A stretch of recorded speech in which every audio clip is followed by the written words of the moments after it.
Hi friends, ఈ video చూడండి. అన్నిటికన్నా విలువైంది మనిషి. మనిషి కన్నా విలువైంది ఈ రోజుల్లో డబ్బు. డబ్బు లేనిదే ఏ పని అవ్వదు. డబ్బు శాసిస్తుంది, జీవిస్తుంది, ఆఖరికి మరణిస్తుంది. అలాంటి డబ్బుకున్న విలువ మానవుడికి లేదు, మనిషికి లేదు. దేవుడి సృష్టిలో అన్నిటికన్నా విలువైన వాడు మనిషి. మానవ జీవితంలో దేవుడు విలువ ఇచ్చాడు, కానీ ఆ విలువ డబ్బుకు పోయింది, డబ్బుకు అమ్ముడు పోయింది.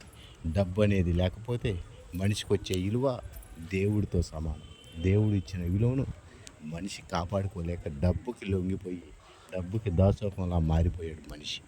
మనిషిని మనిషి యొక్క లక్షణాలు, మనిషి యొక్క విధానాలు, మనం చేసుకున్న మార్పుల వల్ల వచ్చే మార్పులే అవి డబ్బు.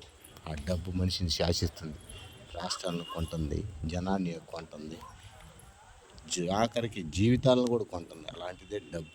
డబ్బుకున్న విలువ మనిషికి లేదు.